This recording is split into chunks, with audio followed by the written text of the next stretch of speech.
आज फेरि पनि तपाईहरुको बीचमा परमेश्वरको जीवित वचनलाई लिएर म खडा भएको छु। हामीले पुरानो करारबाट हेर्यौं भनेदेखि अब्राहमको छोराहरूको विषयमा हामीले अब्राहमदेखि नै पढ्दै गयौं भनेदेखि धेरै आशिषको कुराहरू त्यहाँ पाउँछौं। अब्राहमदेखि उता इजाक हुन्छ र इजाकबाट फेरि पनि उसको सन्तानहरूको बारेमा हामीले पढ्दै जाँदाखेरि याकुबमा पुग्छौं। याकुबको 12 कुलहरू, त्यसपछि लास्टमा युसुफमा पुग्छौं हैन। अनि घटनाहरू एकदमै आशिषित कुराहरू हामी त्यहाँनिर पाउँदछौं। अब्राहमलाई विश्वासको पिता भनिन्छ। अब्राहमलाई जुन आशिष परमेश्वरले दिनुभयो, तबाट नै म सारा जाति सारा मानिसहरूलाई आशिष दिनेछु। त्यसपछि उता उहाँले धेरैजनालाई आशिषको कुरा बोलिदिनु भयो। त्यसपछि उता आशिष भएको कुराहरू पनि हामी थाहा पाउन सक्दछौँ। र आज म तपाईलाई एसाउ र याकुबको बारेमा केही कुराहरू भन्न लागिरहेको छु। कतिजनालाई थाहा थियो एसाउ र याकुबको बारेमा? दुईजना को हो यिनीहरू? दाजुभाइ हो। दाजु र भाइमा को चाहिँ दाजु हो? एसाउ चाहिँ दाजु हो, याकुब चाहिँ भाइ हो। आज दाजु भाइको बारेमा हामी हेर्छौं र उसको पिताको नाम के थियो? इसाक हैन। इसाक, जसलाई अब्राहमले बलि गर्नको लागि हैन लगेको थियो। त्यो इजाकबाट दुईवटा छोराको बारेमा आज म भन्न लागिरहेको छु। एउटा छोराको नाम एसाउ हो, अर्को चाहिँ याकुब हो। तपाईले पढिदिनुहोस् उत्पत्तिको किताब 25 को 29 देखि 33 सम्म। एकपल्ट याकुबले सुरुवा पकाइरहेको बेलामा एसाउ मैदानबाट आए। उनलाई भोकले भाउन छुटेको थियो। एसाउले याकुबलाई भने, मलाई त्यो रातो सुरुवा अलिकता खान देऊ, मलाई भोकले भाउन छुटेको छ। यसै कारण उनलाई एदोम पनि भनिन्थ्यो। याकुबले भने, पहिले मलाई तपाईको ज्येष्ठ अधिकार बेच्न देऊ। एसाउले भने, म त मर्नै आँटे, अब मलाई त्यो ज्येष्ठ अधिकारको के काम? याकुबले भने, पहिले शपथ खाएर मलाई भन्नुहोस्। तब उनले शपथ खाए र आफ्नो ज्येष्ठ अधिकार याकुबलाई बेचे। आमेन आमेन। ल यहाँनिर एउटा घटना हामीले देख्यौं। एसाउ चाहिँ के काम गर्दैछ? सिकारी थियो हैन। अनि याकुब चाहिँ घरमा बसिरहन्थ्यो भनेको प्राय। सायदै हेऱ्यो भनेदेखि याकुब चाहिँ त्यति बेला त्यो ठाउँमा कान्छो होला, कान्छो छोरा। कान्छा अलिकति प्यारो हुन्छ हो, लाडे पनि हुन्छ, घरमा बस्छ, आमासँग बाउसँग दङ्ग्याएर पनि बस्छ। तर यहाँ एसाउ चाहिँ सिकारी थियो। उसले धेरै जङ्गलबाट पशुहरू मारेर मिठो मिठो पकवानहरू पकाएर खिलाउने पनि गर्थ्यो। तर एक दिन चाहिँ के भएछ भनेदेखि ऊ अचानक जङ्गलबाट आउँदाखेरि भोकाएर आइपठाउँछ। ऊ पुरा भोकाएको थियो। तपाईँले मैले बिचबाट मात्रै भनिरहेको छु, यो सबैलाई भनेको होइन। तपाईँले घरमा 25 अध्यायलाई राम्रोसँगले पढ्नुभयो भनेदेखि सबै वृत्तान्त पाउनुहुन्छ। पुरानो करारका यो कहानीहरू तपाईँले इतिहासहरू तपाईँले पढ्नु भयो, त्यहाँबाट पनि धेरै आशिषको कुराहरू पाउनुहुन्छ। अनि भोक लागेको बेलामा चाहिँ याकुबले चाहिँ के गर्दै थिएछ? त्यहाँनिर मजाको मिठो सिरुवा भात आइरहेको हो, पकाइरहेको थियो। अनि त्यति बेला चाहिँ उसको दाजुलाई चाहिँ भोक लागेर भाउन छुटेको थियो। एकदमै रिङ्गटो लागेको भोकले के गर्नु भइरहेको बेलामा उनले आफ्नो भाइलाई त्यो सिरुवा हैन, सिरुवा अथवा झोल उसले माग्छ, म एकदम भोकाएको छु, मलाई खाना देऊ। तर त्यति बेला भाइचाले त्यहाँनिर एउटा प्रस्ताव राख्यो। के राखेछ? यदि तपाईँलाई मैले यो सिरुवा दिनु हो भनेदेखि तपाईँले के बेच्नुपर्छ? ज्येष्ठ अधिकार चाहिँ मलाई दिनपर्छ, बेच्नुपर्छ, अनि मात्र म तपाईँलाई दिन्छु। अनि भोक लागेको बेलामा उसले, भाउना छुटेको बेलामा उसले भन्छ, म त मर्न लागेको छु, मर्न लागेको बेलामा के को ज्येष्ठ अधिकार न, होइन?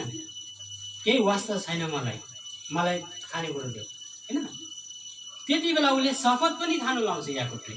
होइन, हुँदैन, त्यतिकै भनेर हुँदैन, शपथ खानुपर्छ, तपाईँको ज्येष्ठ अधिकार चाहिँ मलाई दिने हो कि होइन। त्यति बेला उसले कुनै पनि वास्ता नआइकन जेठो चाहिँले चाहिँ ज्येष्ठ अधिकार लुटेरै भयो। त्यसपछि उसले त्यो सिरुवा पिउँछ। अनि के भयो? ज्येष्ठ अधिकार कसको भयो? याकुबको भयो। याकुबको मिनिङहरू थुप्रै बाइबलमा तपाईँले पाउनुहुन्छ। अनि पछिबाट यसको लामो स्टोरीहरू तपाईँले वचनबाट पाउनुहुन्छ, तर मैले आज मुख्य कुरालाई मात्रै भन्न लागिरहेको छु। अनि यहाँनिर एसाउले चाहिँ एक बेला सुपको खातिर, होइन, एक बेला सुपको खातिर चाहिँ उसले ज्येष्ठ अधिकारलाई बेचिदियो। उसले बेच्यो अधिकार।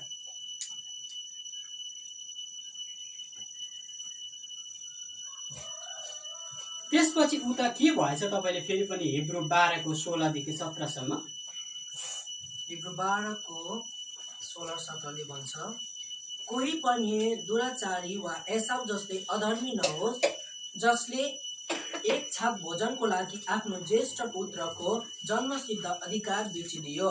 17 तिमीहरूलाई थाहै छ, पछिबाट आशीर्वाद पाउन खोज्दा पनि ऊ अस्वीकृत भयो, किनकि उसले पश्चाताप गर्ने मौका पाएन, यद्यपि उसले आँसु बगाएर त्यो खोजेको थियो। आमेन। यहाँनिर एसाउको जीवनबाट ठुलो गल्ती भएको कुराहरू हामीले देख्यौँ। हेर्दाखेरि त ठिकै होला, होइन? भोक लागेको बेलामा यहाँ त जिन्दगी भन्दा ठुलो कुरा त होइन नि त अरू, होइन? यहाँ बाँच्नु पो साह्रो छ त, के को अधिकार सधिकार, होइन? तर यहाँनिर हिब्रूको 12:16-17 पढ्दै गर्दाखेरि यहाँनिर एसाउबाट ठुलो गल्ती भएको कुरा हामीले चाल पायौँ, हो कि? उसले आफ्नो ज्येष्ठ अधिकार चाहिँ एक छाक भोजनको लागि चाहिँ के गर्दैछ? बेचिदिएछ, होइन? भोकको कारणले गर्दाखेरि अलिकति मिठो पाउँछु कि भनेर उसको भोक मेट्नको लागि उसले आफ्नो ज्येष्ठ अधिकारलाई, परमेश्वरको आशीर्वादलाई उसले बेचे झै भयो। जुन आशिष चाहिँ त्यसमा थियो, ज्येष्ठ अधिकारमा थियो, त्यो अधिकार थियो उसमा, तर त्यो अधिकारलाई चाहिँ उसले चाहिँ गुमाइ पठाएको छ एक छाक भोजनको लागि भने। अनि पछिबाट जब ऊ पस्ताउँछ, पस्ताएर पनि उसले पस्ताव गर्ने मौका पाए अरे, पाएन भनेको छ।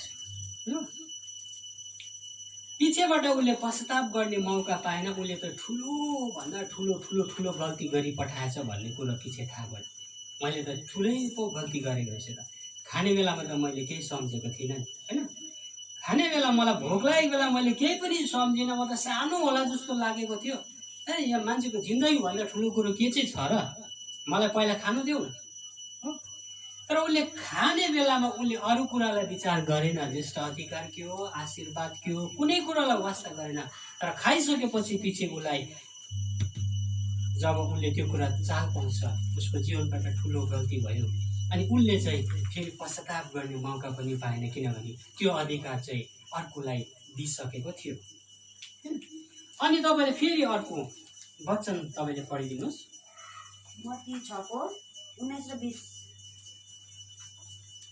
मत्तीको 19मा यस्तो लेखेको छ, आफ्नो निम्ति पृथ्वीमा धन सम्पत्ति नथुपार, जहाँ किरा र खियाले ती नष्ट पार्छन् र जहाँ चोरहरूले घर फोरेर ती चोर्छन्, तर आफ्नो निम्ति स्वर्गीयमा धन सम्पत्ति थुपार, जहाँ किराले वा खियाले नष्ट पार्दैन र चोरले पनि चोर्दैन।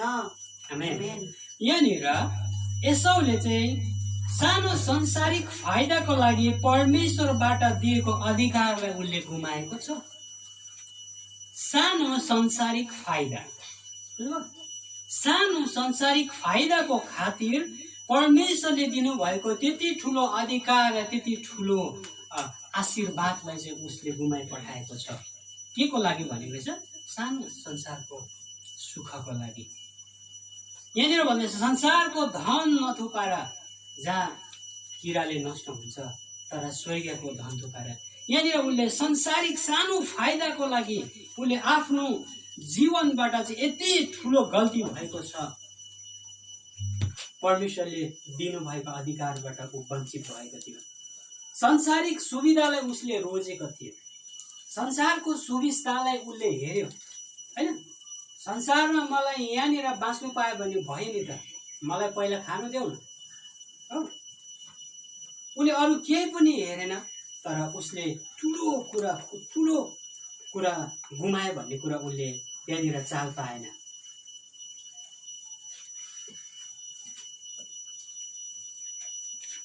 परमेश्वरको आत्मिक सम्पत्ति भन्दा संसारिक भौतिक कुराहरू चाहिँ ठुलो होइन नि, हैन। संसारिक भौतिक कुराहरू चाहिँ परमेश्वरले दिन लाग्नु भएको सम्पत्ति भन्दा ठुलो कुरो छैन यो संसारमा। आज हाम्रो विचार, संसारमा मानिसहरूको विचार यस्तै हुन्छ कि परमेश्वरले दिनुभएको कुराहरू चाहिँ यदि हामीले भौतिक कुराहरू हेऱ्यौँ भनेदेखि उल्टा हामीले परमेश्वरको कुरालाई सानो देख्छौँ र भौतिक कुराहरू नै हाम्रो लागि ठुलो लाग्छ। मलाई त यही चाहिन्छ, म त यही रोज्नु पर्यो भने, हैन। अहिले हामीलाई दामी गाडी कसैले ल्याइदियो अरे, कालो गाडी साह्रै इच्छा लाग्छ मलाई, कालो गाडीमा BMW गाडी ल्याएर दियो, नयाँ गाडी हो, सबै कागज पत्रसँग तपाईँलाई दियो र तपाईँलाई भन्यो तर त्यो क्रिस्चियन चाहिँ हुनु हुँदैन हो, क्रिस्चियन चाहिँ छोड्नुपर्छ। एक तरफले हामीलाई संसारिक त्यो भौतिक कुराहरूले हाम्रो मनलाई अलिकति खिच्छ हो, हाम्रो विचारहरू अर्कैतिर जान्छ। अरे बाफ्रे, इन्जोय गर्नुपर्छ के हो, इन्जोय गरौँ कि के हो संसारमा अलिकति। तर यहाँनिर एसाउले पनि संसारिक फाइदाको लागि चाहिँ उसले चाहिँ परमेश्वरबाट पाउने अधिकार पनि बेच्यो, त्यो आशीर्वादलाई बेच्यो, अन्तमा उसले पश्चाताप गर्ने मौका पाएन भनेर यहाँ लेखेको छ। संसारिक फाइदा के हो रहेछ र? संसारिक फाइदा वास्तवमा हामीले फाइदाको पछाडि मात्रै हेऱ्यौँ भनेदेखि जीवनमा धेरैचोटि हाम्रो लागि अफरहरू छ। मैले पहिला पनि भन्थेँ हैन, संसारिक फाइदा मात्रै हेऱ्यौँ भनेदेखि संसारमा अनेक किसिमको अफरहरू हाम्रो जीवनमा छ, तर त्यो अफरलाई एक्सेप्ट गर्ने कि नगर्ने तपाईँ र मेरो अगाडि ठुलो चुनौती छ हैन। त्यो कुरालाई लिनु कि नलिनु भन्ने कुराहरू आउँछ। हामीले घरमा बात मारिरहेको थियौँ, कसैले हामीलाई यदि सहयोग गर्छ भने पनि, कसैले हामीलाई सहयोग गर्छु भन्यो भने त्यसको पहिला सोर्स हेर्नुपर्छ, त्यो कहाँबाट आउँछ अनि के कारणले आउँछ, कुन ठाउँबाट आउँछ, कस्तो प्रकारले उसले दिएको हुन्छ। हेर्दामा हामीले संसारिक फाइदा त देख्छौँ हैन, सबै कुरालाई हामीले स्वीकार गर्न मिल्दैन, त्यो कुराको जाँचबुझ गर्न आवश्यकता छ हो। यसो हेर्दाखेरि सुविस्ताको कुरा छ, हेर्दाखेरि दामी देखिरहेको छ, मलाई फाइदा छ, तर त्यो कुरा चाहिँ एक दिन हामीलाई रुवाउँछ। तपाईँले अहिले एकछिनमा पढ्न पाउनुहुनेछ एसाउ कस्तो प्रकारले रुएको छ। अनि यो कुराहरूले मैले मेरो जीवनमा मैले सम्झिरहेको थिएँ। यदि संसारिक फाइदाको लागि मात्रै जिउनु भने मान्छेले के चाहिँ गर्दैन। यदि प्रभुको वचनलाई यदि हामीले नमान्नु र प्रभुको वचनलाई यदि हामीले स्वीकार नगर्नु र उहाँको डर नमान्नु भनेदेखि हामीले संसारमा आफ्नो संसारिक फाइदाको लागि चाहिँ मान्छे त्यो हदसम्म पनि गिरिसकेको छ त संसारमा हैन। मान्छेले आफैलाई बेचिसकेको छ संसारिक फाइदाको लागि हैन। संसारिक आनन्दको लागि मान्छेले आफैलाई त बेचिसकेको छ संसारमा। तर त्यो सब कुराहरूदेखि चाहिँ तपाईँ र म चाहिँ टाढा छौँ, किनभने तपाईँ र मलाई परमेश्वरको वचनले सावधानी गराएको छ। संसारिक फाइदा क्षणिकको हुन्छ, उडिजाने हुन्छ, सकिजाने हुन्छ, यो सक्छ, यसको अन्त छ। हामीले जुन चाहिँ दृढ विश्वासले जुन चाहिँ हामीले पक्रेको छौँ त्यसलाई चाहिँ हामीले थामिराख्नुपर्छ भन्ने कुरा हामीले यहाँनिर पाउन सक्छौँ। तपाईँले फेरि पनि पढिदिनुहोस् हिब्रू 10:35 पदलाई पढिदिनुहोस् न।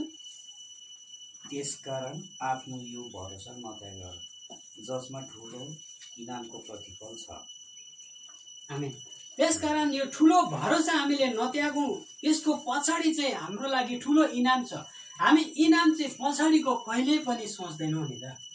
यसको पछाडि सुख छ, यसको पछाडि इनाम छ भन्ने कुरा पछाडिकोलाई चाहिँ हामी कहिले पनि हेरेको हुँदैन। हामीलाई जहिले पनि ताजा चाहिन्छ नि त, होइन?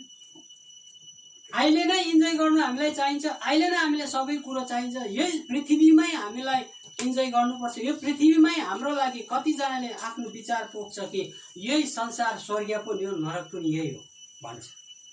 हामीले त्यो थ्योरीमा यदि हामी चल्छौँ भनेदेखि हामीले वचन बुझेको छैन, होइन? त्यो चाहिँ हाम्रो एउटा विश्वासीको लागि त्यो काम लाग्दैन। त्यो लाइन हाम्रो लागि स्वर्ग पनि यही हो,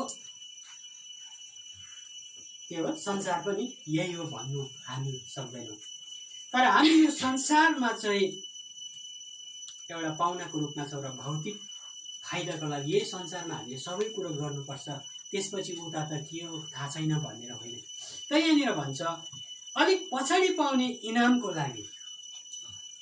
पछाडि पाउने इनाम भन्नाले हामीले अहिले नै यो इनाम खोजिहाल्ने पनि हो।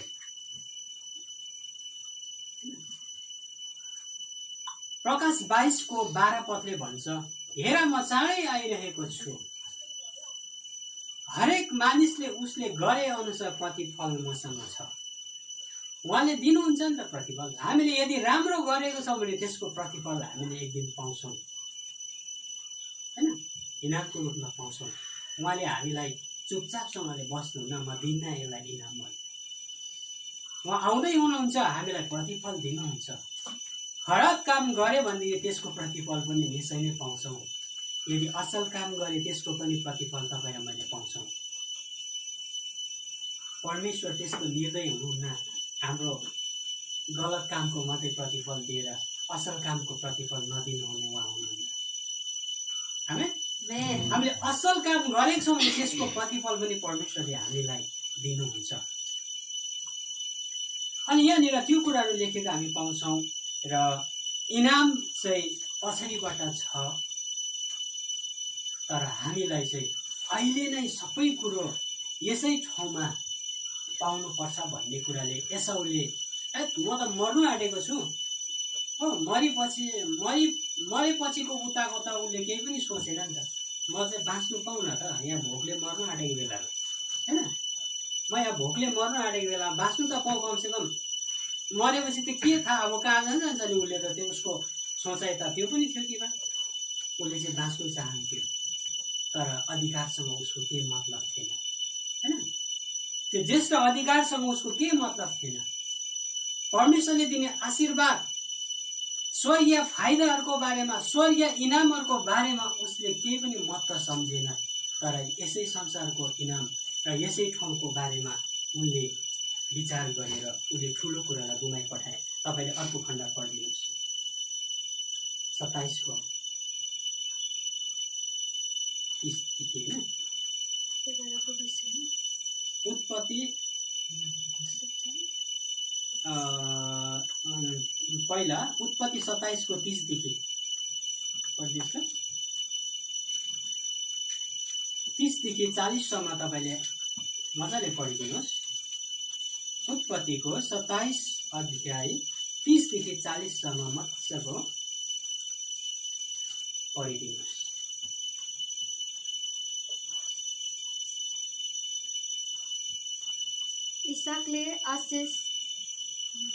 इसाकले आशिष दिन सक्ने बित्तिकै याकुब आफ्ना पिता इसाकको उपस्थितिबाट निस्केर गएका मात्र थिए। उनका दाजु एसाउ शिकारबाट आइपुगे। उनले पनि स्वादिष्ट तरकारी तयार गरेर आफ्नो पिता कहाँ ल्याए र उनले आफ्नो पितालाई भने, बुबा उठेर आफ्नो छोराले ल्याएको शिकार खानुहोस् र मलाई आशीर्वाद दिनुहोस्। उनका पिता इसाकले उनलाई सोधे, त चाहिँ को होस्? तिनले उत्तर दिए, म तपाईँको जेठो छोरो एसाउ हुँ। इसाक भयानकसँग कामेर भने, यसो भए कि त्यो को थियो जसले शिकार गरेर यहाँ म कहाँ ल्यायो र तँ आउन अघि नै मैले त्यो सबै खाएर त्यसलाई आशिष दिइसके हो त्यो चाहिँ आशीर्वादी हुनेछ। जब एसाउले आफ्ना पिता इसाकका यी कुरा सुने तब उनी अत्यन्तै विह्वल भई चर्को स्वरले रोएर आफ्नो पितालाई भने, बुबा मलाई पनि आशिष दिनुहोस्। तर इसाकले भने, तेरो भाइ छल गरेर आयो र तैँले पाउने आशिष लगिहाल्यो। एसाउले भने, त्यसको नाउँ याकुब राखिएको के ठिकै होइन? किनभने त्यसले मलाई 2 पल्ट ठगिसक्यो। त्यसले मेरो यथेष्ट अधिकार हार्यो र अहिले मैले पाउने आशिष पनि लग्यो। उनले फेरि भने, के तपाईले मेरो निम्ति एउटै आशिष पनि जगेर राख्नु भएको छैन? इसाकले एसाउलाई जवाब दिए, हेर मैले त्यसलाई तेरो मालिक तुल्याइसके र त्यसका सबै दाजुभाइलाई मैले त्यसका दास तुल्याए। अन्न र दाखमतले मैले त्यसलाई तृप्त पारेको छु। अब तेरो निम्ति म के गर्न सक्छु र छोरो? एसाउले आफ्नो पितालाई भने, तपाईसित एउटै मात्र आशिष छ र मेरो बुबा मलाई पनि त आशिष दिनुहोस्। अनि एसाउ डाको छोडेर रोए। तब उनका पिता इसाकले भने, हेर तेरो बसोबास पृथ्वीको प्रशस्तपनाबाट बाहिरै हुनेछ र आकाशको शीतबाट बाहिर। तैँले आफ्नो तरवारको बलले जीविका चलाउनेछस् र तैँले तेरो भाइको सेवा गर्नेछस्। तर तँ व्याकुल भएपछि तैँले त्यसको जुवा तेरो काँधबाट हल्लाएर फ्याँक्नेछस्। धन्यवाद छ। यहाँनिर हामीले अलिकति लामो पढ्यौँ। अनि यहाँनिर एउटा घटना देख्यौँ हामीले। पहिलो घटना थियो भाइ चाहिँले याकुबले ज्येष्ठ अधिकार चाहिँ 1 पेला सुपमा आफ्नो दाजुलाई सुप दियो। दाजुले आफ्नो भाइलाई ज्येष्ठ अधिकार दियो हैन। दोस्रो चोटि फेरि यहाँनिर भाइ चाहिँले अर्को छल सुरु गरे याकुबले। याकुब चाहिँ अलिकति सक्नु रहेछ हैन, चलाक रहेछ। पहिला चोटि पनि उनले ज्येष्ठ अधिकार आफ्नो हातमा लियो। अर्को चोटि फेरि यहाँ इसाक चाहिँ बुढो भएको थियो, आफ्नो बाउ चाहिँ धेरै वृद्ध भएको थियो, आँखा पनि नदेख्ने अवस्था, छामेर मात्रै थाहा पाउने अवस्थाको थियो। त्यति बेला इजाकले चाहिँ यहाँनिर भनेको छ, इजाक बाउ चाहिँले चाहिँ एसाउलाई माया गर्नुहुन्थ्यो र अलिकति, अनि आमा चाहिँले चाहिँ याकुबलाई माया गर्नुहुन्थ्यो भनेको छ। अनि एसाउलाई चाहिँ बाउ चाहिँले भनेको हुन्छ, जा अब गएर म त बुढो पनि भएँ, अब राम्रो शिकार गरेर मलाई मिठो पकवान गरेर मलाई खिला, अनि म तँलाई आशीर्वाद दिन्छु भने। त्यो कुरा चाहिँ याकुबको आमाले सुनेको कारणले गर्दाखेरि जङ्गलमा एसाउ गएको बेलामा चाहिँ हतार याकुबको आमाले उनलाई पठाइदिन्छ। छल गरेको कुरा रहेछ कि यहाँ पनि अलिअलि। अनि छल गरेर एसाउ भएर गयो, याकुब चाहिँ एसाउ भएर गयो। तथापि एसाउ चाहिँ पुरै रौँ भएको जो मान्छे थियो, उसले त्यो एसाउको कपडाहरू लगाएर हैन गयो। अनि के गर्यो, त्यो सुप चढायो आफ्नो बाउलाई इजाकलाई। त्यसपछि खाइसकेपछि उसले आशीर्वाद दियो इजाकलाई। अनि आशिष दिइसकेपछि पछिबाट मात्रै थाहा भयो कि त्यति बेला झट्टै उताबाट एसाउ आइपुग्छ र त्यति बेला बाउलाई खानेकुरो टक्राउँदाखेरि अन्त अघि चाहिँ को हो त? अघि मैले त खाइसकेँ र खाएर पनि आशीर्वाद दिइसकेँ हो। बिचारा बुढो मान्छे हुनु पनि गाह्रो रहेछ, आँखा नदेख्नु पनि गाह्रो रहेछ होइन। धेरैचोटि आँखा नदेख्नु गाह्रो हुन्छ, कान नसुन्नु गाह्रो हुन्छ। तर पनि हामीले आँखा नहुनेको लागि आँखा बनिदिनु भन्छ, खुट्टा नहुनेको लागि खुट्टा बनिदिनु, कान नहुनेको लागि कान बनिदिनु भन्छ होइन। तर यहाँ चाहिँ अलिकति उसले छल गरेर चाहिँ दाजुको भेष बदलेर गएर चाहिँ बाउचेबाट त्यो आशिषलाई उसले लुट्छ, आशीर्वाद लुट्छ भनेको। आशीर्वाद पनि कति ठुलो एउटा महत्त्वपूर्ण कुरा रहेछ है। आशीर्वाद त्यति महत्त्वपूर्ण कुरा रहेछ, बाउले दिएको आशिष। अनि आशीर्वाद जब दिइसक्यो, दाजु आइसक्यो र दाजुले फेरि के अरे सिरुवा टक्राउँदाखेरि मैले त अघि खाइसकेँ, अघि खाएर पनि आशीर्वाद दिएँ, तिमी चाहिँ को? उसले भन्छ, म त तपाईँको छोरो एसाउ हो नि। त्यसपछि एकदमै खिन्न हुन्छ, दुखित हुन्छ। बाउ पनि दुखित हुन्छ। एसाउ त उतापट्टि गएर उसले धुरु रोयो भनेको छैन। किन रोयो? उसले भन्छ म पहिलोचोटि पनि मलाई यसले ठग्यो होइन, पहिलोचोटि ज्येष्ठ अधिकारमा पनि उसले ठग्यो, अहिले पनि मलाई यसले ठगेको छ। यसको नाम ठिकै हो के हो, याकुब भनेको चाहिँ छलिरहेछ नि त होइन, छल्दने। त्यहाँदेखि उता तपाईँले हेर्दै जानु भन्ने राम्रो कुराहरू त्यहाँबाट उता पढ्दै पाउँदै जानुहुन्छ। अनि यहाँनिर हिब्रू 11:20 के लेखेको छ पढ्नुहोस्। हिब्रू 11:20 विश्वासद्वारा इसाकले याकुब र एसाउलाई तिनीहरूका भविष्यको बारेमा आशीर्वाद दिए। विश्वासद्वारा चाहिँ कसले? इसाकले। इजाकले आफ्नो दुई छोरालाई चाहिँ आशीर्वाद दिए।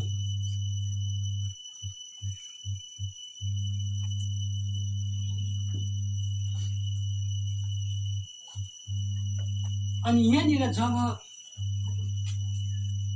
एसाउ रोएको थियो नि, त्यहाँ रुँदाखेरि एसाउ चाहिँ किन रोयो भन्दाखेरि चाहिँ वास्तवमा चाहिँ उसले त्योभन्दा अगाडि नै आफ्नो ज्येष्ठ अधिकार चाहिँ दाजुलाई बेचिसकेको थियो। दोस्रोचोटि आशीर्वाद पनि उसले नपाउँदाखेरि त्यहाँनिर ऊ रुन्छ, धुरुधुरु रुन्छ। तर त्यहाँनिर ऊ किन रोएको थियो भन्दाखेरि चाहिँ यहाँनिर फेरि अर्को कुरा के रहेछ भनेदेखि उसले आफ्नो जीवनबाट भएको गल्तीको कारणले चाहिँ ऊ रोएको थिएन रहेछ भन्ने कुरा बुझ्यो। किन रोयो भन्दाखेरि ऊ चाहिँ आशीर्वाद मैले पाइनँ भनेर रोएछ क्या। मेरो आशीर्वाद पनि अर्कोले भाइचाले लुटिदियो, मैले आशिष पाइनँ। अब यहाँनिर फेरि अर्को के देखा पर्यो भनेदेखि चाहिँ यदि एसाउले चाहिँ आफूले गरेको पापको खातिर मैले ठुलो गुनाह गरेछु, अगाडि नै ऊ सतर्क, अगाडि उसले पश्चाताप गरेको भए थियो अलगै कुरो हुन्थ्यो। तर उसले चाहिँ आफ्नो पापको लागि चाहिँ उसले पश्चाताप गरेन, तर उसले चाहिँ आशीर्वाद नपाएको कारण रोएको छ कि। संसारकै होडबाजीमा छ ऊ अझै पनि। आफूले के गरी पठायो भन्ने कुराको उसलाई पछि त छैन होइन। मबाट ठुलो भुल भएको छ, ठुलो पाप भएको छ भन्ने कुराले ऊ रोएन, तर उसले चाहिँ आशीर्वाद पनि लगिदियो हो, मेरो आशिष पनि त्यसले खोसिदियो। अनि यहाँनिर मुख्य कुरो चाहिँ के रहेछ भनेदेखि तपाईँ र मेरो जीवनबाट कहिलेकाहीँ यस्तो कुराहरू उछिन्ने कुराहरू हुन्छ, हामीबाट कसैले लगिदिएको कुराहरू हुन्छ, हामीबाट भएको मिस्टेकहरू गल्ती पापहरू हुन्छ नि। त्यति बेला हामीले आफ्नो पापको लागि पश्चाताप गरेको हुँदैन रहेछ, तर हामीले के चाहिँ गुमाइ पठाए त्यसको लागि मात्रै पश्चाताप गरेको हुन्छ। पश्चाताप गरी रोएको हुँदोरहेछ होइन। हामीलाई के लस्ट भयो, हामीलाई के क्षति भयो, हामीलाई क्षति भएको कुराको बारेमा हामी रोइ पठाउँदो रहेछौँ, तर हामीबाट भएको गल्ती र पाप अधर्मको लागि चाहिँ नरुँदो रहेछ। एसाउले त्यसै गर्यो। एसाउले आफूले गरेको अधर्मको लागि ऊ रोएन, आफ्नो पापको लागि ऊ रोएन, र उसले गुमाएको त्यो कुराहरूको लागि उसले रोयो हैन। उसले संसारिक भौतिक फाइदाको लागि, संसारिक फाइदाको लागि यति ठुलो अधिकार उसले बेच्दैछ। एउटा खानुको लागि उसले आफ्नो ज्येष्ठ अधिकारलाई बेची पठायो। उसले केही पनि ईश्वरको आशिष, परमेश्वरको आशिष र मृत्यु पछाडिको जीवनको आशिषहरू उसले केही वास्ता राखेन। मलाई यहीँनिर भए पुग्छ हैन। त्यो उसले गरेको गल्ती उसले सम्झेन, तर उसले गुमाए। मैले पहिला पनि मलाई मेरो भाइले मलाई छल्दियो हो, पहिला पनि मलाई छल्यो, अहिले पनि मलाई यसले छल्यो। संसारकै कुराको लागि ऊ चाहिँ रुइरहेको छ। कतिचोटि हाम्रो जीवनमा यस्तै हुन्छ नि, हामी संसारमा यो गुमायो भने रुन्छौँ, यस्तो भयो भने रुन्छौँ, तर आफूले गरेको हरेक गल्तीहरूलाई हामीले सम्झेको हुँदैनौँ। हामीले गर्नुपर्ने मुख्य कुरा चाहिँ आफू जुन कुरामा हामी गिरेको हुन्छौँ, हामी लडेको हुन्छौँ, त्यो कुराको लागि पश्चाताप गर्नु, आफू लडेको कुराको ठाउँमा उठ्नु चाहिँ वास्तवमा सबैभन्दा ठुलो कुरा हो। आफू जहाँ लड्यो त्यहाँनिर उठ्नु जानु पर्दो रहेछ। हामी जहाँ गिरेको छौँ नि त्यहीँ उठ्नुपर्छ।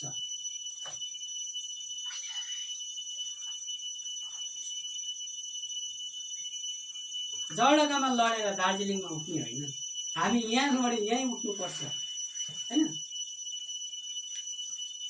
पहिला पनि भनेको हामी खालि आज नउठेर भोलि पछि उठ्छु भने जस्तो विचार गर्छौँ नि त होइन। अहिले त लडिबस्छु, अहिले लड्यो पछि आउँला नि त उठ्ने पनि टाइम होइन। जहाँ लडेको छ, जहाँ गिरेको छ त्यहीँबाट उठ्नुपर्छ। वचनले भन्छ धर्मी जन 7 पल्ट लोट्यो भने कतिपल्ट उठ्नेछ? 7 पल्ट उठ्नेछ। 7 पल्ट लडे तापनि 7 पल्ट उठ्नेछ। हामी जहाँ गिरेको हुन्छौँ, जहाँ हामी चुकेको छौँ नि त्यो ठाउँमा हामी उठ्नु जानुपर्छ। त्यही ठाउँबाट हामीले पश्चाताप गर्नुपर्छ। प्रभु म चाहिँ यो कुरामा चुकेको छु। मैले अस्ति भन्दै थिएँ कि एक दिन विश्वासीहरूको पनि इन्साफ हुँदो रहेछ। विश्वासीको इन्साफमा चाहिँ त्यति बेला आगोबाट भएर हामी जानु पर्दो रहेछ। हामीले गरेको मिस्टेक, गल्तीहरू, पापहरू चाहिँ यदि अहिले हामीले देखा नपरेको हुनसक्छ, देखेको छैन, हामीले पनि लुकाएको छौँ, देखेन, तर एक दिन विश्वासीहरूको इन्साफको बेलामा चाहिँ त्यति बेला चाहिँ त्यो पापहरू देख्दा रहेछ। आगोबाट जाँचिनेछ, आगोबाट जाँचेर जान्छ। हामीले हरेक गलत गरेको कुराहरू त्यति बेला मैले मेरो बुझेअनुसारमा चाहिँ त्यो भिडियोमा देखाएको जस्तो क्या, त्यो फिल्मतिर देखाउँछ नि, त्यो बितेका कुराहरू देखाउँछ नि, यस्तो यस्तो भएको थियो। हामीले गरेको हरेक करतुतहरू त्यति बेला सायद रेकर्ड हुन्छ, त्यति बेला देखाइनेछ, देखाइनेछ, देखाइनेछ। हामीले कस्तो कर्म गरेको यो संसारमा, राम्रो कर्महरू वचनले भन्दछ विश्वासीको इन्साफको बेलामा फलाम जस्तो, गरुङ, धातु जस्तो चिजहरू हामीले कमायौँ कि या त पराल जस्तो भुसहरू हामीले कमायौँ। हाम्रो कर्म चाहिँ, हामीले यो संसारमा गर्ने कर्म चाहिँ यदि पराल जस्तो छ र घाँस जस्तो छ भनेदेखि आगोबाट भएर जाँदा सबै डढ्छन्। यसको त सबै सक्यो, यसको यसले गरेको राम्रो काम त सक्यो छैन रहेछ।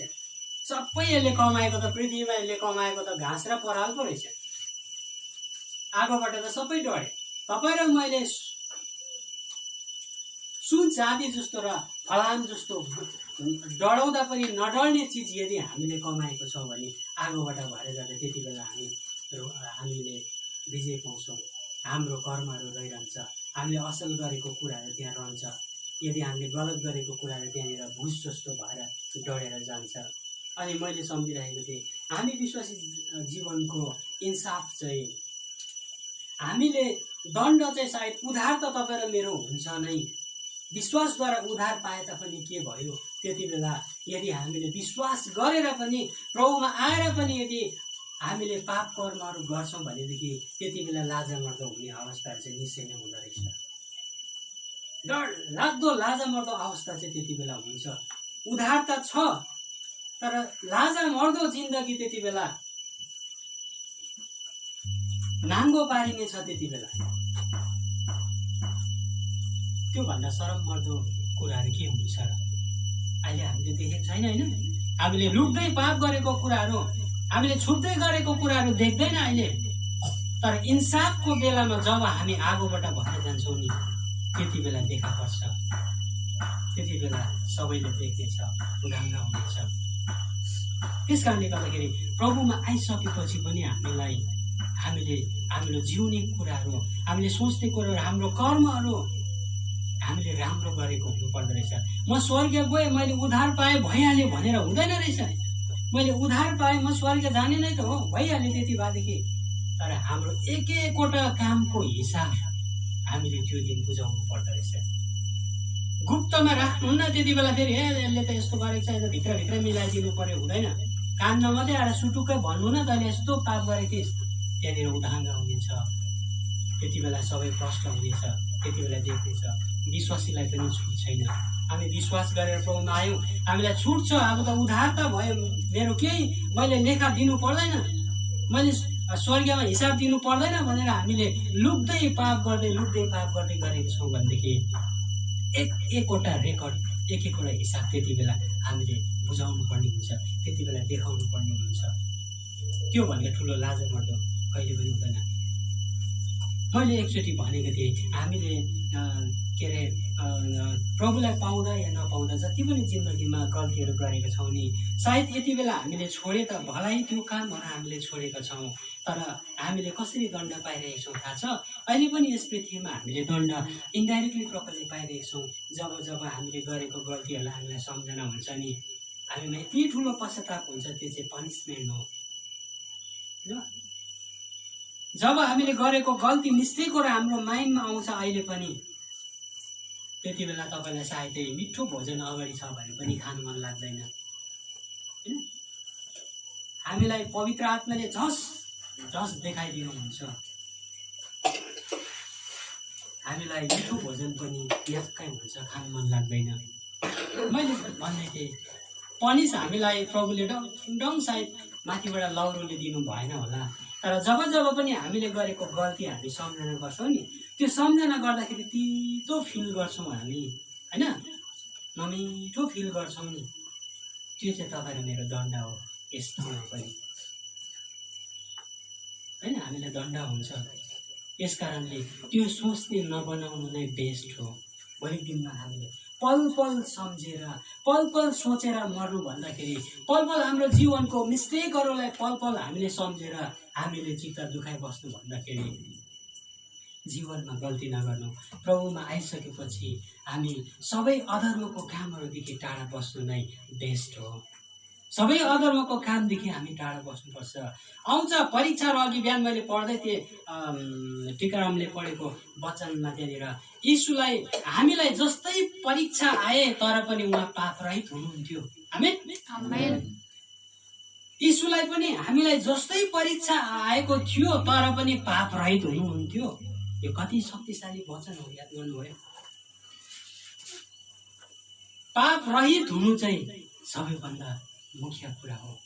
परीक्षा आउनु पाप होइन। मान्छेको जीवनमा परीक्षा आउँछ, अनेक किसिमको परीक्षा आउँछ। परीक्षा आउनु चाहिँ पाप होइन, तर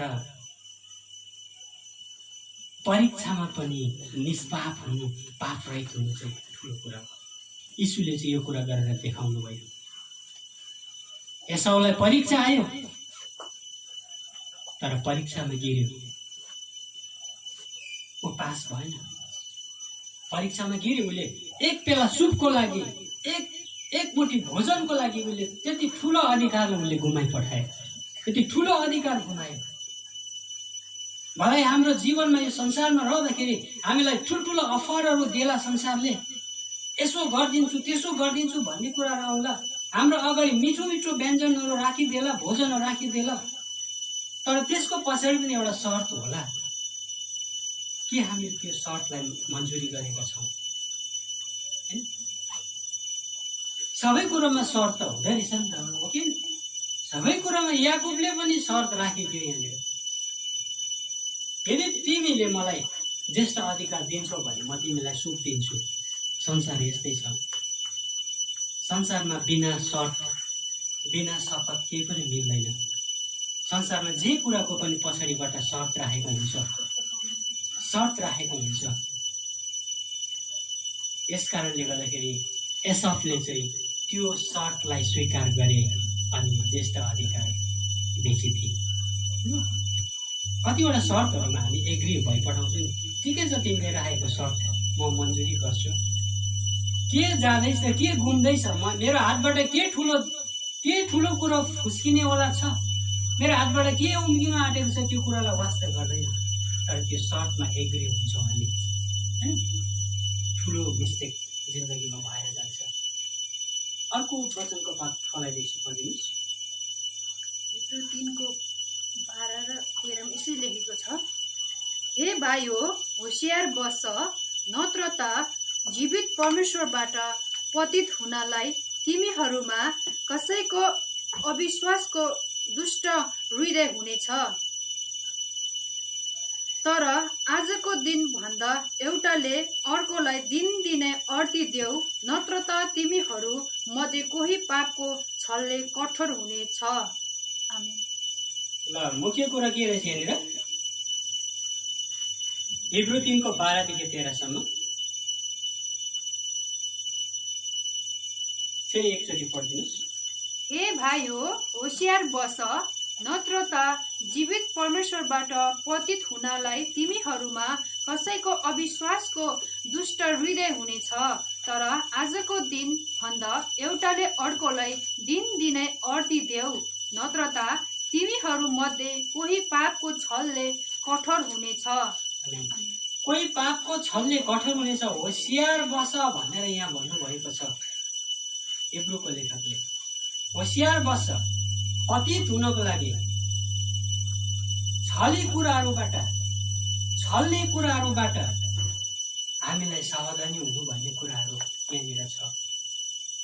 एसाउले किन त्यो कुरालाई विचार गरेन? उसलाई छल्दैछ भन्ने कुरा उसलाई किन थाहा भएन? उसले ठुलो कुरा गुमाइ पठायो।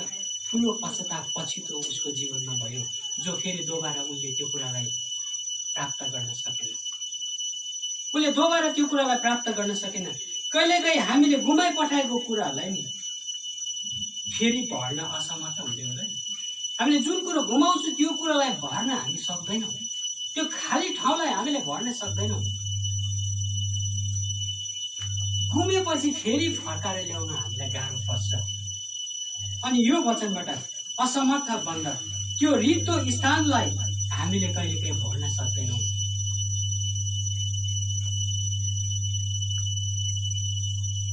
उहाँको अनुग्रहलाई नचिन्नु चाहिँ ठुलो जीवनमा नोक्सानी हो। वास्तवमा हाम्रो जीवनमा परमेश्वरको आशीर्वाद, परमेश्वरको अनुग्रहलाई नचिन्नु र त्यो कुरालाई प्राप्त नगर्नु भन्दा ठुलो नोक्सानी चाहिँ यो जीवनमा अरू केही पनि हुँदैन। परमेश्वरको आशीर्वादलाई छोडेर, ईश्वरको अनुग्रहलाई छोडेर यदि हामी भौतिक कुराहरूको पछाडि लागेर मलाई परमेश्वरको आशिष त चाहिँदैन, परमेश्वरको आशीर्वाद होइन, उहाँको अधिकार होइन, मलाई यहीँनिर चाहिन्छ, मलाई हरेक थोक यही ठाउँमा चाहिन्छ, मलाई बाँच्न पाएँ भने पुग्छ, मलाई यही ठाउँमा मैले आनन्द गर्नु पर्यो भने भइहाल्यो। त्यहाँदेखि उताको बारेमा यदि सोचेन भनेदेखि जीवनमा ठुलो मिस्टेक हुँदो रहेछ। अनि मैले यहाँबाट यही कुराहरू चाल पाएँ। किनभनेदेखि कतिचोटि हामीले गुमाइ पठाएको कुराहरूलाई फेरि पनि भर्न हामी सक्दैनौँ, असमर्थ हुन्छौँ होइन। कहीँ कुराहरू यस्तो हुन्छ जुन कुरो एकचोटि बिग्रेपछि सिसा जस्तो हुँदो रहेछ। सिसा जब फुट्छ त्यसलाई जोड्न सक्दैन। सिसा चर्किएपछि त्यसलाई जोड्न सक्दैन, त्यसलाई फेरि जस्ताको त्यस्तै बनाउन सक्दैन। हामीले गुमाएको कुराहरू कहिलेकाहीँ यस्तो हुन्छ, त्यसलाई फेरि पनि दोबारा बनाउँछु भन्दाखेरि, प्राप्त गर्छु भन्दाखेरि प्राप्त गर्न सक्दैन। एसाउले दोबारा प्राप्त गर्न सकेन। याकुबले आशीर्वाद लगिसक्यो, अधिकार पनि अगाडिचोटि बेचिसक्यो, दोस्रोचोटि पनि आफ्नो बाउबाट आशीर्वाद भाइचेले लगिसक्यो। अब केही पनि रहेन। फेरि प्राप्त गर्नु खोज्दाखेरि पनि उसको बाउले भन्छ, मैले सबै जे जति भन्नुपर्ने थियो दिनुपर्ने थियो तेरो भाइले लगिसक्यो। त्यति बेला एसाउले भन्छ, तपाईँसँग एउटा पनि छैन, रिक्वेस्ट गर, एक शब्द पनि छैन तपाईँसँग मलाई दिनको लागि, मलाई आशीर्वाद दिनको लागि। सबै सक्यो। त्यस्तै बुझ्यो होइन। जुन चाहिँ राम्रो राम्रो आशीर्वादहरू थियो त्यो कुरा त याकुबले लगिहाल्यो। हामीले सोच्दाखेरि के हुन्छ, हामी डबल आशीर्वाद दिन्छौँ दिँदैन चाह्यो भने। अब भाइ चाहिँले आशीर्वाद लगे त ठिकै छ नि, अर्को पनि आएछ लु तँलाई पनि यही आशीर्वाद दिन्छु। हाम्रो त आदत त्यही त छ, सबैलाई आशीर्वाद दिन्छौँ हामी, सलिड आशीर्वाद दिन्छौँ, के चाहिँ हुन्छ र। तर यहाँनिर यस्तो कुरा रहेछ कि जुन कुरा एकचोटि जब आशीर्वाद दिइसकेपछि दोबारा फेरि अर्को व्यक्तिलाई त्यो आशिषै नदिँदो रहेछ। एकपल्ट जब गुमाइ पठाउँछ मान्छेले, जब मान्छेको जिन्दगीबाट एकपल्ट जिन्दगी फुट्छ, एकपल्ट सिसा चर्किन्छ, दोबारा गाह्रो पर्छ जोड्नु। विश्वासी भइसकेपछि पनि, प्रभुमा आइसकेपछि हामीले जीवनलाई एउटा अन्डा जस्तो जोगाइ राख्नुपर्छ। तपाईँ र म विश्वासी हो, हामीलाई धेरै छुट छैन संसारमा। जस्तो प्रकारले जिउँदा पनि हुन्छ हामी होइन रहेछ। मैले पहिला पनि भनेको थिएँ, हाम्रो लागि धेरैवटा ठाउँहरू बनिएको छैन, हाम्रो लागि धेरैवटा ठाउँ हाम्रो लागि त्यो बनिएको होइन संसारमा। तपाईँ र मेरो लागि चाहिँ परमेश्वरले नै निर्णय गर्नुहुन्छ, यो ठाउँ तेरो लागि हो, यो ठाउँ तेरो लागि होइन, यो खानेकुरो तेरो लागि हो, यो कुरो तेरो लागि होइन। सबै कुराहरू हाम्रो लागि बनिएको छैन।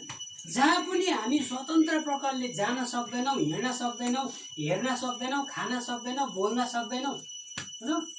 हामीलाई मुख छ भनेर प्रशस्तै जे पाए त्यही बोल्ने अनुमति छैन। आँखा छ, हामीलाई जे पाए त्यही हेर्ने अनुमति छैन। कान छ, जे पाए त्यही सुन्ने हामीले गर्नु हुँदैन। हाम्रो खुट्टा छ, हामी जहाँ पनि जान सक्छौँ होइन। हाम्रो लागि नजाने ठाउँहरू पनि छ। हाम्रो हात छ, हामीले जे पाए त्यही गर्नु मिल्दैन। हाम्रो लागि सबै ठाउँहरू स्वतन्त्रता छैन यस पृथ्वीमा। त्यस कारणले गर्दाखेरि हामी परमेश्वरको वचनलाई लिएर उहाँले निर्णय गर्नुभएको, उहाँले इच्छा गर्नुभएको कुरा अनुसार यदि जिउनु हाम्रो लागि एउटा ठुलो कर्तव्य हो। हामी विश्वासी हौँ त के भयो, हामीले उद्धार पाए हामी स्वर्ग गइहाल्छौँ भनेर बस्ने होइन रहेछौँ। तर हामीले एक एक कुराबाट हामीले डराएर पनि बस्नुपर्छ। विश्वासी परमेश्वरसँग डराएर बस्नुपर्छ। मैले पहिला पनि धेरैचोटि भने हाम्रो आत्मा नै एउटा यो सिसी क्यामेरा हो। मैले पहिला भनेको थिएँ नि, हाम्रो आत्मा नै सिसी क्यामेरा हो। हामीले गरेको हरेक असल र खराब कुराको रेकर्ड यो भित्र बसेको हुन्छ। एक दिन इन्साफको दिनमा त्यो रेकर्ड प्ले हुन्छ, त्यो सिडी प्ले हुन्छ, त्यो आत्मा चाहिँ एउटा प्ले हुन्छ। त्यति बेला हामीले गरेको हरेक कर्महरू देखा पर्दाखेरि हामी के गर्नु? हामीले आँखा छल्नु कि के गर्नु? हामी त्यति बेला डर लाग्दो लाजामर्दो भइ पठाउँछौँ। डर लाग्दो लाजामर्दो पर्नुभन्दा अगाडि नै विश्वासी त हो हामी, यीशुको रगतले किनेका त हो, उद्धार त तपाईँ र मैले पायौँ। तर हामीलाई लापरवाही जिउने अनुमति छैन। आमेन। हामीलाई लापरवाही जिउने अनुमति छैन। सोचिराख्नुहोस्, होसियारी भएर दिउँ, प्रभुको डर मानौँ। त्यस कारणले गर्दाखेरि आजको वचनबाट एसाउबाट भएको भुल, मिस्टेक, पापबाट चाहिँ हामीले एउटा कुरालाई सिक्यौँ कि यहाँबाट चाहिँ हामीले संसारमा हामीले जुन कुरा गुमाएको हुन्छौँ धेरैचोटि त्यो कुरालाई दोबारा हामीले प्राप्त गर्न सक्दैनौँ। एसाउले फेरि पनि त्यो कुरा प्राप्त गर्न सकेन। उसले पश्चाताप गरे र पनि उसले त्यो कुरा प्राप्त गरेन। उसले संसारको भौतिक कुराको लागि पश्चाताप गर्यो, मैले यो पाइनँ त्यो पाइनँ भनेर। तर परमेश्वर पिताको पासमा गएर कहिले पनि आफ्नो गुनाहको लागि उसले पश्चाताप गरेन। हामी यस्तो बन्नुपर्छ। यदि हामी जुन कुरामा चुकेका छौँ भनेदेखि गिरेका छौँ, हामी परमेश्वरको पासमा गएर चाहिँ हामीले गरेको कर्तुतको लागि, हामीले गरेको गुनाहको लागि परमेश्वरको पासमा पश्चाताप गर्नुपर्छ। नत्र भनेदेखि हामीले त्यो कुराहरू फेरि गुमाइ पठाएको हुन्छौँ। आमेन। तपाईँ हामी सबैलाई धेरै धेरै आशिष दिएका हुन्। जय मसीह।